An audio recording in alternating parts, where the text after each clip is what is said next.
Welcome to the Culture Edit. Unique perspectives into the personal and professional lives of individuals at the helm of successful business, athletics, art, and design. Welcome to the Culture Edit, episode 15. We are at our office on a Sunday. Once again, this is kind of becoming our usual habit, but it's really fun. We have a nice bottle of Flora. If you haven't tried that, it's typically like a bubbly Prosecco, kind of an elevated Prosecco as I like to think of it. But this is a Prosecco Rosato, so it's more like a sparkling rosé. But it's really good. So we're having a couple glasses of that. I'm here with Chad. Say hello. Hello. Well, first of all, I guess feedback from previous episodes has been awesome as usual. Love to continue to hear people give us insights on what they learned and how much they like to hear us. I don't know. Why do you point to me when you don't know what you're going to talk about? I don't know. What I've been surprised by is people giving us feedback about how we interact as a couple. Yeah, people find it entertaining. Yes. But you know what we were talking about is that specific feedback tends to come from couples that listen to us. Yeah, it's true. Together. Yeah, I guess we have a different dynamic. Maybe because we don't have kids and... Like we recently learned that there's couples that it's like their Netflix date, but them listening to our podcast. I don't think we want to say that we're the Netflix and chill no, of podcasts because that's kind of weird. No, how they're like, no, you can't listen without me. Kind of thing. Like that's pretty cool. I mean, hopefully we're inspiring people to spend more time with each other. That's what I hope. Because we spend 24/7 together? Yeah, I mean, I don't know. I think like couples, you can be around other couple friends that both like no one spends time with each other except for like a dinner and then the weekends. And the weekends are consumed by other things. And so I hope that us being able to work together and spend time together and show that like you don't have to have, especially for the younger listeners, like you don't have to have a traditional, like we get married, we have kids, we do all, like there's nothing wrong with that. But I'm just saying, especially for my younger women listening, because I know you are, you don't have to have a traditional anything. Like you can definitely have you can just have whatever you want. Just get whatever you want. Yep. Do whatever you want. That's the motto of it all. Okay. So I hope that's what you're ending that. I was just wondering if you're going to go down your speech about that, but I'm glad we're just going to stop there. I don't know what speech that is, but about like what society forces you to do. Well, I think that's like so talked about all the time. It's more just like do whatever makes you happy, which I think a lot of people are doing that now. That's why people have kids later. That's why people are traveling more instead of buying a big house. Like everyone's reprioritizing. So anyways. Like when women used to ask you when you're going to have kids. Yeah, I mean, I'm like really lucky that I don't get asked that. Our dry cleaner asked you. She's a woman. Like elderly now. And not from this country. And might be from a country that's like she asks you every time you go in. She said she didn't want to continue to take my pants in just in case I got pregnant the next year. I told you, I think you need to just keep responding like, I can't, and start crying. I can't do that to her. She's very elderly. Again, not from this country, not the same upbringing from like a family dynamics perspective. Like she definitely comes from a place where having kids is everything. Yeah. So I respect that. So with the feedback theme, I want to know who our Melbourne listeners are. Has to be Wahoo people. We see you. We don't know you. Please send us a message. Yeah, send us a note. Because there's like lots of people in Melbourne, Australia listening. I thought maybe it was Wahooligans. It could be. I mean, it totally could be. Yeah, but if you're in Melbourne and you're listening, please, send us a message. We'll send you a hat. It might be like the most expensive hat we've ever shipped to anyone, but we'll do it. Yeah, we'll send you a Culture Edit hat for sure. Do you want to give an update on your injury? Injury update. Week 3, making a lot of progress. This was the week of the progress for sure. Now I can type now. It's a bonus for work. I can walk to work without pain relatively. Friday was the first day I didn't wear a brace with my arm strapped to my body, and we went out to dinner with JP and Linda at Del Bar, which I know we'll talk about. But yeah, I'm making progress. I've been to the gym last 2 days on the recumbent bike. Everyone keeps asking me, why aren't you on the are you on the trainer yet? I can't reach the trainer. I can't reach the bars. So, we're not there yet, but it's now just the collarbone and the elbow. And I've got probably, what would you say, 70% like mobility of my elbow? Yeah, about that. Yeah, 70% mobility of my elbow. Why don't you just sit up and ride the trainer? Just like sit straight up and ride the trainer. Yeah. How long is that going to last? I mean, I do it when I'm like on my phone. No, that doesn't work for me. Oh, Yeah. why? I don't understand. I could just go to the gym and do the recumbent. Oh. I did try to start to do some like rehab stuff today, and that was a disaster. Was it the rehab or was it the recumbent? The rehab, like I tried to like start doing some band work with the shoulder. I just don't have enough mobility yet, and Yeah. it messed it up more.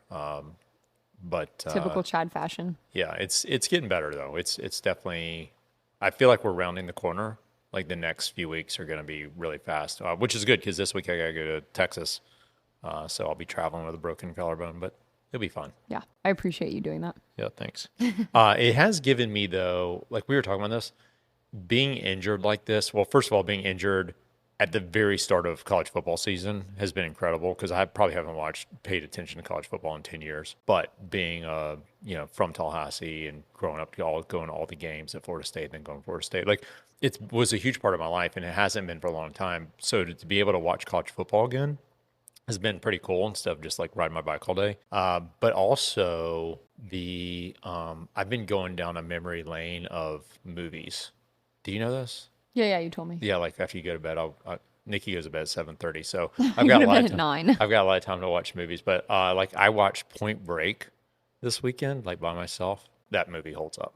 It's like one of my favorite movies. I think Goose just needs to come over like at 9 and just stay up And all night watch watching movies with you. Yeah. Because he stays up till like 3 a.m. every day. But I just want everyone out there that is my age, around my age, go back and watch Point Break. I mean, Keanu Reeves is still a terrible actor. How do we know how old you are? Well, I'm going to turn 48 this coming weekend. I'll be 48 years old, which is hard for me to say. But Point Break, like Keanu Reeves is terrible in the beginning. It's like he learns to act through the movie.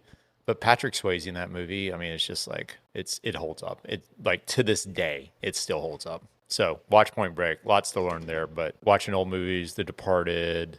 What else did I watch? I've watched like so many old stuff like through this injury. So that's been I'm looking for silver linings. You're looking for the silver linings. Yeah, I'm looking for silver linings. So college football, no NFL, but college football, and coincides with Seminoles being really good and beating Clemson yesterday. So that was fun. exciting. Yeah. So this week. Yeah, this week was a pretty long week. It's like one of those weeks where you forget what day it is because there's just a lot going on. We had a lot of different focus groups this week, which was interesting. Virtual focus groups. Virtual, which I'm not a huge fan of. Yeah, you struggle with a virtual focus Well, I mean, groups. if you have, I actually don't even know if I have ADHD. I just say I have ADHD. No, you do. I feel like at this point, why get diagnosed? Like, I'm not going to take Adderall, but it's really hard to focus on like a virtual focus group because It's hard to focus on a virtual focus group. Yeah, it takes the focus out of focus group. Yeah. But it was fine. We did that, but we did have fun. So you're impressed with my ability to focus on a virtual focus group? Well, you don't have ADHD. Yeah. So yeah, I mean. Yeah. Joanna's really good with virtual focus. No, everyone's good except me. It's just not my strong suit. Yeah. You like to be in person. I like to be in person. I take notes, like a ton of notes, which keeps me focused. That is my trick, is like I basically transcribe the entire conversation to force myself to focus. So, but one highlight of the week was the party we went to. Yeah, the Foundry. It was a Thursday. school night too. Like that was unusual for us. It's really hard for me, but it was fun. Yeah, so the Foundry is a commercial real estate group that our good friend Scott DeMeyer is a part of. And they had their annual party, which happens to be right next to our office. So we're in Studioplex, and they're in the Junction at Krog, brand new building. And they had their strangely themed, pirate-themed Tortuga. I asked, are they from Tampa? So all our Tampa listeners, like you're used to. They're from Orlando. Yeah, Tampa listeners, they're totally used to pirate-themed stuff because that's like, Tampa is pirates. Yeah. But no, this was Tortuga pirate themed in urban Atlanta. It was really weird. It was interesting. No, but no one was dressed up. I thought maybe someone might be dressed up by. They did have a good band though. They had a great band. Like an 80s throwback band. Yeah, 70s and 80s. They were really good. They were playing Hall & Oates and the Eagles. Like they were really good. We need to find out who they were because we could use them for a party. Yeah. But yeah, thanks to Scott for inviting us to that school night party. It was way a lot of fun. Too much wine. Too much wine. We got to hang out with Bhargava, B Chill from Chill Studios for a long time. Yeah, that was nice to catch up. Nice to see him for a long time. He'll be on the pod at some point. Yeah, he's definitely going to be on the pod. If you don't know Chill Studios, look them up. Yeah, go give him a follow on Instagram. B Chill, and he takes amazing pictures of sunsets behind the city. And a lot of other things besides sunsets. Okay. I know, but that's my favorite things that he does. He's taking some great pictures of us, actually. For sure, yeah. Yeah, and our dogs. It was fun. Commercial real estate group, not our crowd. Like, we didn't really know a lot of people. Not for us. It was like completely new group. We saw like a little bit fish out of water, but a little bit, yeah. Everyone knew each other except for us and Bargabud. yeah. Well, and it was nice because we got to run. We ran into Heath and Stephanie from Lion Chaser. That was unusual. We ran into people who like we wouldn't have expected to run into because we didn't know anyone at this event. Yeah. So we really didn't expect to run into anyone we knew. And then we ran into two people that also aren't in the industry, but we're at. Well, I guess Stephanie, she is in the industry. Yeah. But Heath's not who, and I know him through Lion Chaser, the gym he owns the gym that I go to. Yeah, so it was like a nice surprise around every corner of like seeing people. Yeah, listeners would know Lion Chaser from previous episodes because you talk about Lion Chaser all the Yeah. time. It's like, and I told Heath, I was like, they've done everything right when it comes to that gym. I mean, Saturday I went. I didn't go this Saturday because I did a group run. But last Saturday I went to. Normally I don't go to the Saturday classes because we're riding, but I did go last Saturday and it was really fun. They had a live DJ in the gym for the class. And it was like a party. It was awesome. So Live DJ during the workout class. Yeah, like doing the music for the class. Huh. So he was DJing for the entire class. So they're like pumping you up? Yeah, it was really fun. Oh. I liked it. I had fun. That's cool. Yeah. Oh, I need to do that. Yeah, highly recommend. Okay. Maybe when I'm not broken. Yeah, I think Heath was pretty surprised by how broken I looked. Sad. But we also got to meet Beam from Atlanta Influences Everything, which I know Scott's been trying to introduce us for a long time. So to get me, well, I mean, we talked to Beam for a long time. Yeah, we did. And if you don't know them, check out Atlanta Influences Everything. It's a brand, and it's a very influential brand here in Atlanta. And yeah, like now that you hear it, you'll see people wearing it around town. We saw it yesterday. Yeah, we saw a guy yesterday out at wine tasting. Yeah, we were at Vinoteca, and there was a guy wearing Atlanta Influences Everything. And the thing is, I agree with that statement. I talk about that all the time. Like, I say Atlanta is the culture capital of the world. Yeah, for sure. It's the same kind of concept, but maybe we can get Beam on the podcast guest list, I think, for sure. So then Friday night Wait, Friday during the day, I got a haircut. Oh, okay. Big news. I didn't know we were going to talk about your haircut. Big news. Okay. Shout out to Creature Studios, Jonathan Lane. Another haircut I told you not to get, but then you got it, and I said it looks beautiful. Well, I feel like you have to say that. Why does every guy tell their wife or significant other not to cut their hair? Well, I hadn't cut my hair since February. Yeah. That's a really long time. It's really long. And it was so long, and it was just getting to that, like, girls know this, like there gets a point where it kind of starts to look like piecey. Piecey? Yeah, it's like piecey or I don't want to say What does stringy piecey because mean? I don't want to say stringy because that sounds weird, but it's like pieced apart at the ends, so, because of like dead ends or like it just doesn't look like fresh. So I was like, it's time to look fresh. Okay. So yeah, we chopped off like 6 inches. Who's we? Well, I didn't chop it off. Jonathan chopped it off. Oh, so you and Jonathan chopped it off? Yeah. Okay.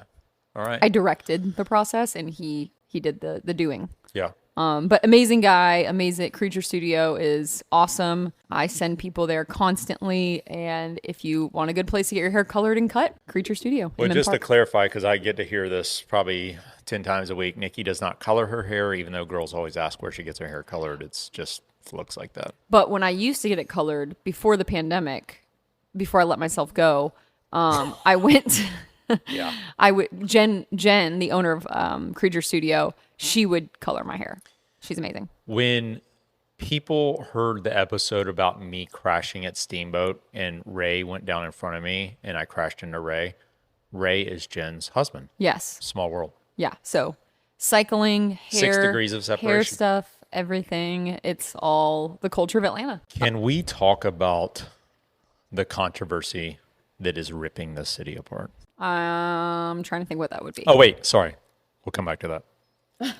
Friday, we got to take one of our favorite things to do is to take friends that have never been to Del Bar for the first time. Our favorite thing to do. Yeah, it's our favorite thing to do. So we took JP and Linda, and JP got there first and actually became a local. He became the mayor of Del Bar, He became the mayor of Del Bar.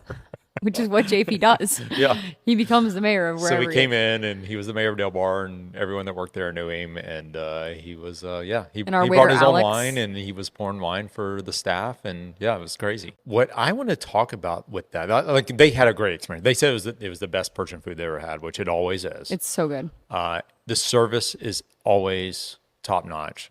Shout out to Alex, I believe was our server's name. I thought it was Alan, but you said Alex. But It's definitely not Alan. It was Alex, and he said he's going to listen to the podcast Okay. because JP told him to.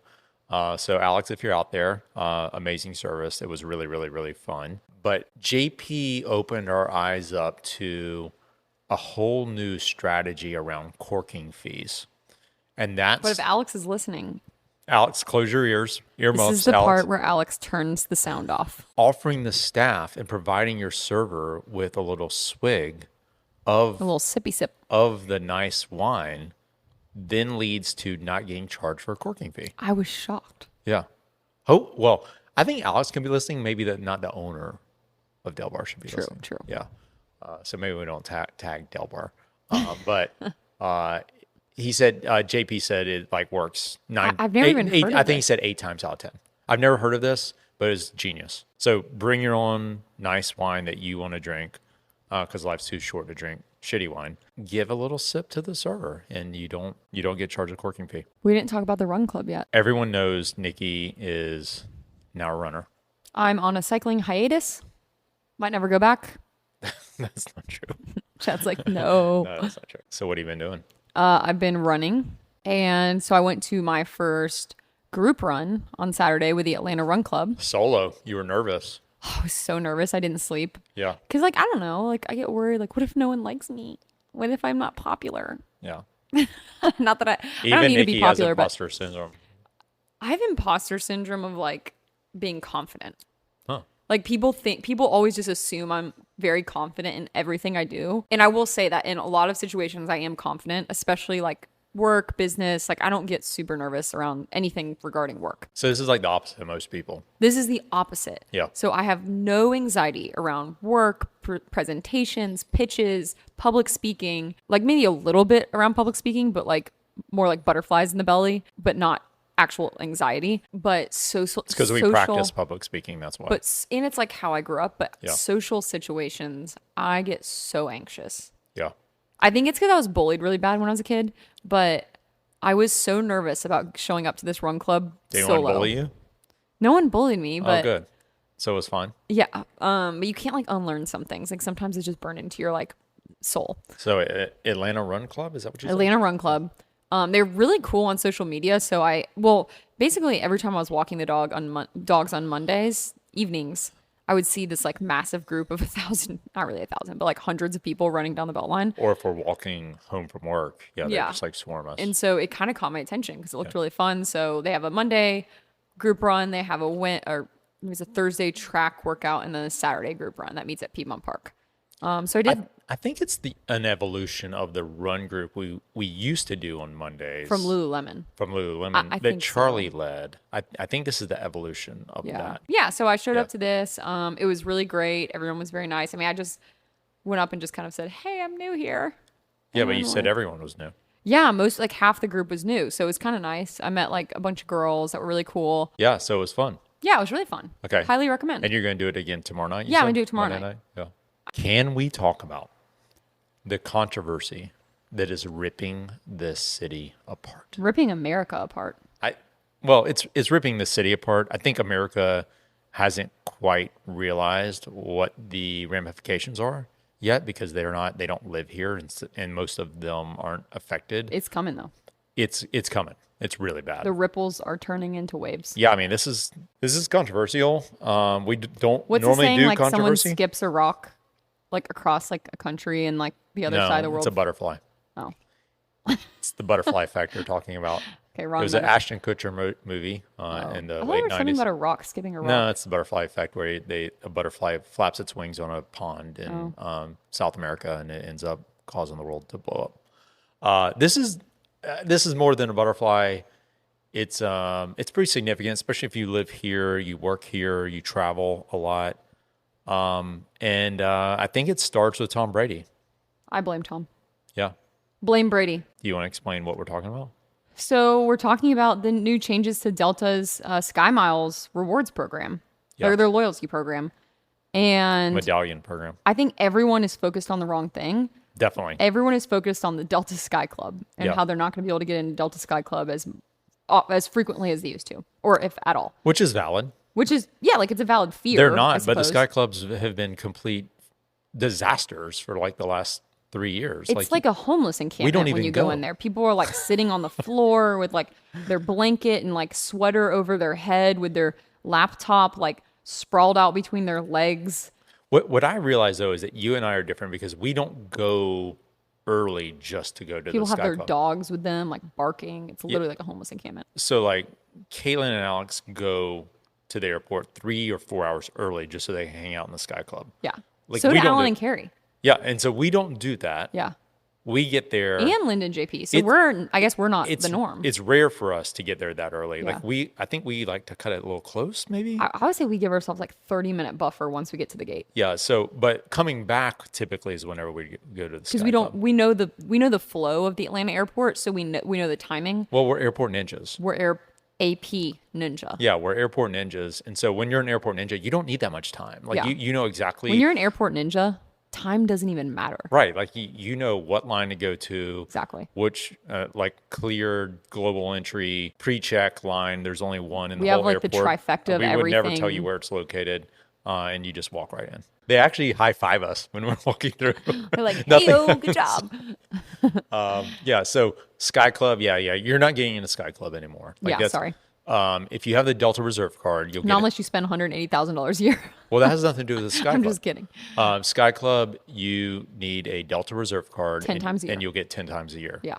Which includes coming back. So like So if you're one around, trip, yeah. you're burning 2. But what you and I have been talking about is that people are worried about the wrong thing because that doesn't actually matter. Yeah. What matters is status and upgrades in our mind. And how much you have to spend and fly to get these upgrades now, So we're platinum or to get your medallions. qualifications. We're platinum medallions. Both of us are platinum medallions. I've been a platinum or diamond medallion for at least 15 years, I would say. And so what we're looking at, we've just been evaluating this based on platinum medallion status. And here's what we've determined. Based on the new requirements, they only measure medallion qualification dollars, no longer miles. And you have to spend 18,000 medallion qualification dollars to be a platinum medallion member. So That doesn't sound like a lot. If you're like, oh, 18,000, that's not a lot. But here's the catch. right. So if you let's just do a couple of different scenarios. Let's assume every flight you take is $500. If you bought $500 flights for the year, you would need 36 trips, 36 round trips at $500 per flight to qualify for platinum medallion.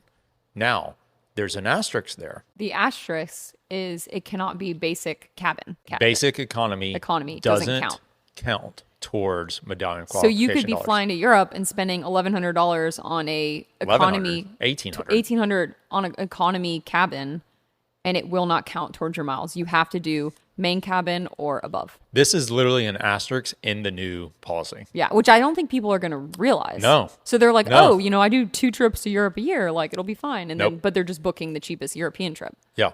So you're not getting that. So then other people are thinking, okay, well, And it says basic or economy cabin or similar fares. Right. But doesn't disclose what it doesn't define what does that mean? we've gone into the policy. They don't define what similar fares means at all. Sketch. Yeah, very sketchy. Sketchy. Tom. So everyone would think, well, okay, well, my American Express will get me qualification dollars. And the answer is no, right? So platinum now, it's $1 for every $20. One medallion qualification dollar for every $20 you spend, right? Wow. Or you can have a reserve card, which is one medallion qualification dollar for every $10 you spend on the card. Correct. So what's the math on that? You have to, if you were to not fly, Yeah. then that would mean you would have to spend $180,000 a year on your American Express on the reserve card, which is like a $700 a year annual fee. If you have your platinum card, you'd have to spend $360,000 a year on your platinum card if you didn't fly. But how frequently are you so you're flying basic economy, that doesn't count. So you fly, let's say Comfort Plus a few times a year. That's still not, so you're knocked it down to $300,000. So immediate backlash has been terrible. Like have you looked at their Instagram? No, I haven't. I looked at their Instagram. They've tried to like post like all these like different like kind of inspirational videos, like taking off to, your dreams and stuff like that. And it's like 2,000 comments of just getting blasted. So then they've gone back now. It's been a week now. They've provided different scenarios, you said? Yeah, so they have different scenarios, which Like how you can earn status. Like And this is even worse. It's like actually worse. it's like when you encounter a really rich person that tries to explain to you why doing something a certain way is like the best way, but that way is only affordable to someone that has their lifestyle and their income. And you're like, sure, yeah, like that mansion in Bali where you stayed, like that would be really cool. And like YOLO, yeah, you do only live once, except it's going to take my whole lifetime to be able to stay there if I worked every day. So like not reasonable. Okay, give the scenarios. So A couple of them. how Megan earns platinum, 18,000 MQDs a year. She flies 1 to 2 times a month for business, mostly domestic, with the occasional international trip. The occasional international trip. The occasional international trip So she's flying 24 weeks a year. with the occasional international trip. Okay. A summer trip to Europe with Delta Vacations. We'll get there's 2 asterisks. So Okay. like when you see the double asterisks, like you just it keeps getting worse. Like Yeah. stop adding asterisks. Like it makes me anxious. We're gonna dig into the asterisks. So then the third thing is, on top of the summer trip to Europe with Delta Vacations, she spends $5,000 per month on her Delta SkyMiles Reserve American Express card for the entire medallion qualification year. Now, let's dig into the double asterisks. What is Delta Vacations? Assume Megan paid for a round-trip vacation package for a family of 4 from Atlanta to Paris. Family of 4 Family to of Paris. Okay. Family of 4.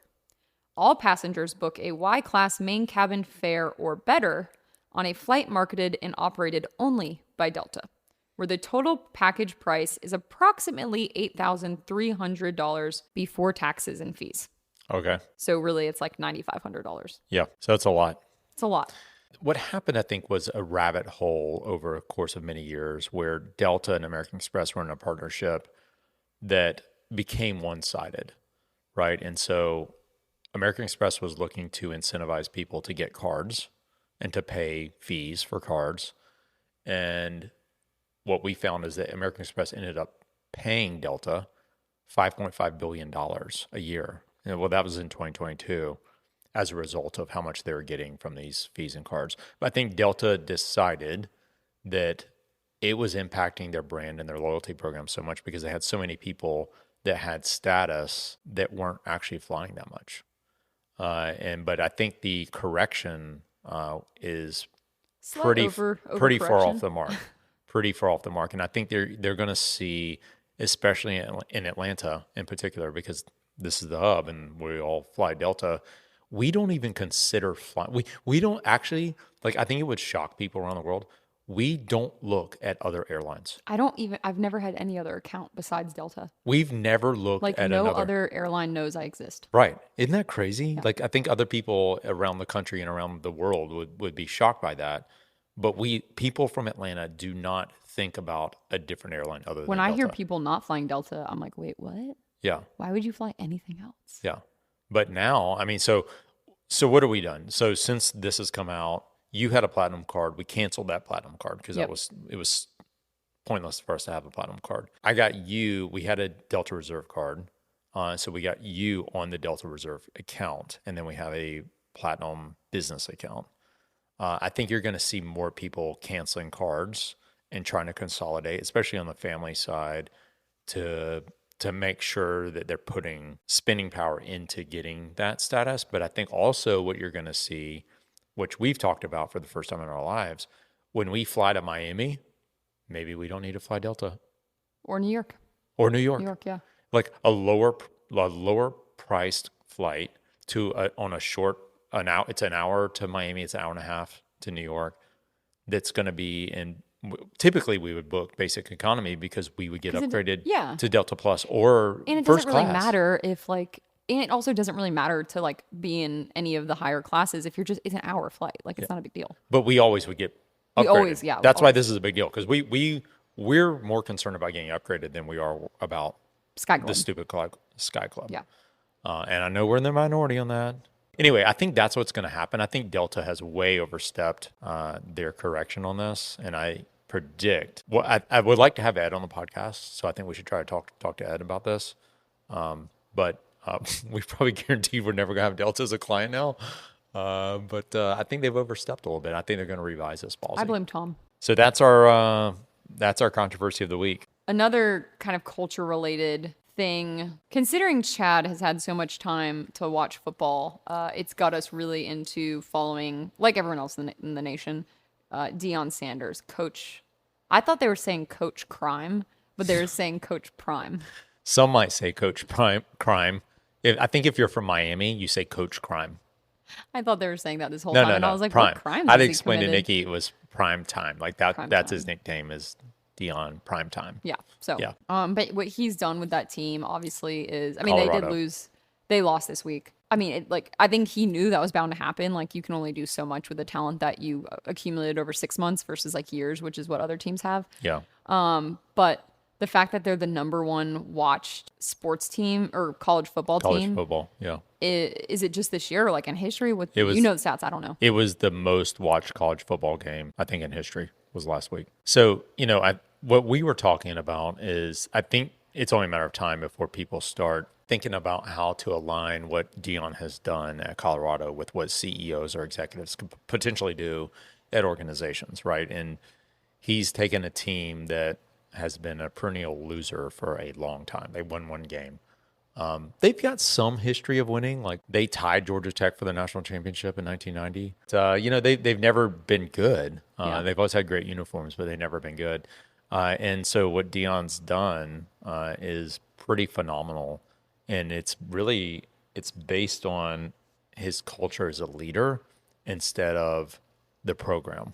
So these kids have followed him from Jackson State, which is where he was. He already recruited 5-star kids that decided not to go to Florida State because they wanted to go to Jackson State because of Deion, because of his personality.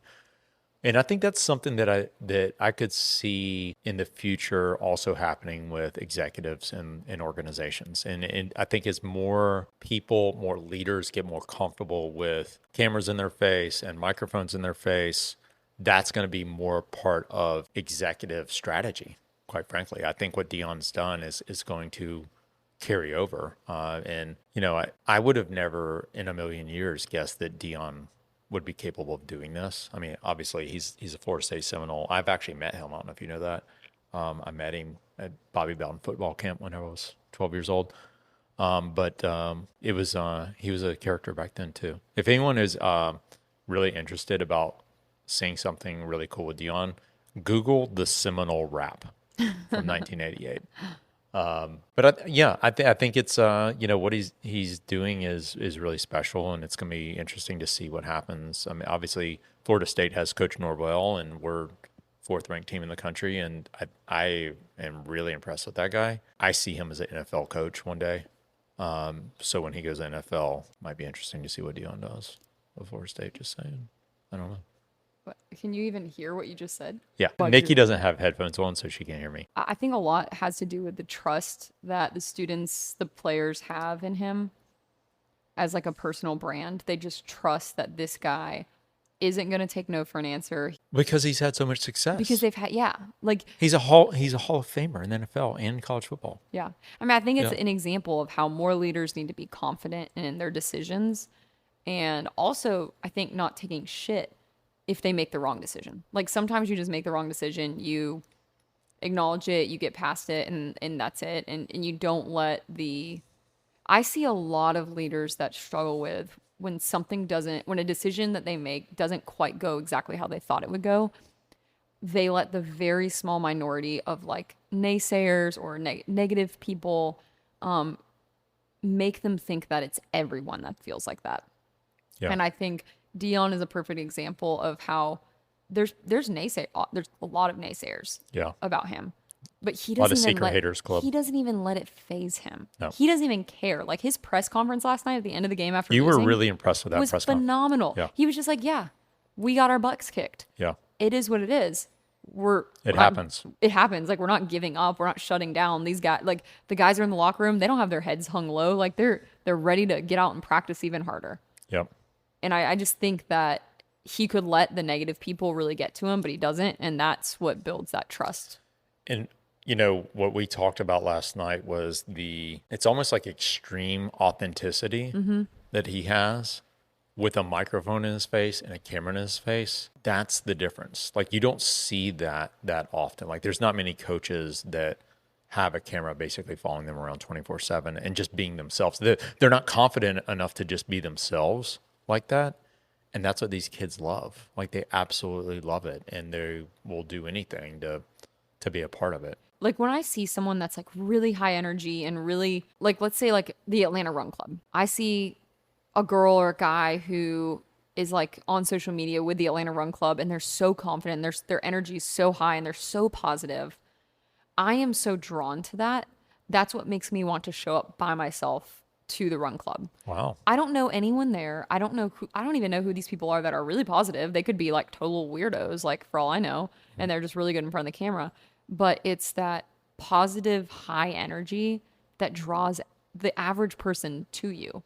Yeah. And so I think as a leader, even if you're really uncomfortable, if you don't have that positive energy on a pretty consistent basis, you're never going to get like the real followers. You're never really going to have people 100%. It's going to be interesting to continue to watch the season. And I think it's also going to be interesting to see how this translates to other industries and genres and leadership styles. I do believe that this is, and like, think about like what we're doing here, doing the podcast and talking about as much as we talk about. I think that's what's needed we know this is what needed for the next generation workforce, to care about people in jobs and employers and what they're trying to accomplish. Yeah. So we'll continue to watch Deion's journey and see how the rest of the season plays out. Yeah, it's exciting.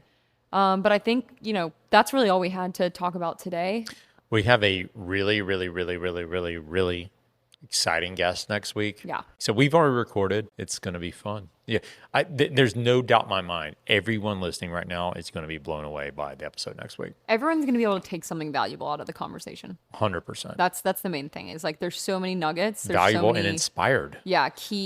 Just what we were talking about, a leader that truly inspires. Yeah. That's this person. And I'm personally really, really excited about it. I know Chad is too. So definitely tune in. Yeah. So also subscribe, follow, share. We really appreciate everyone doing that. And it helps a lot. And we continue to be blown away. If you share on your Instagram or Facebook and tag us, we'll send you a hat this week. This week only. Tag Nick Tick, Chad, or me. D Chads. Yeah. Okay. Yeah, we can do that. If you tag us this week, we will send you a hat. A Culturetta hat. But you have to share it to your stories or your Facebook. I'm not a big Facebooker, so like however you share things on Facebook. You'd have to tell me if it gets shared on Facebook. Yeah, I guess. Yeah, but I'll make sure I actively check. Yeah. Also, if you don't know how to share the podcast to your Instagram stories, go on Spotify or Apple. You just click share, and there's actually an option that says share to Instagram stories. Okay, cool.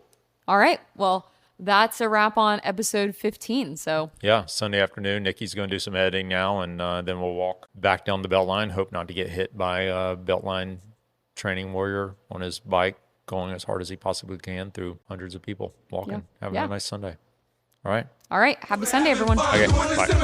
Hey, I'm Deion, son. You should know my name. But if you don't, then I'm not to blame. I got world-class speed with Moose Spout. You throw him out, well, you know I'll be there. You see, I played my best when the game's on the line. I guess that's why they call me prime time. Some call me cocky, and I know that. But that's how I got to do the Seminole Rap.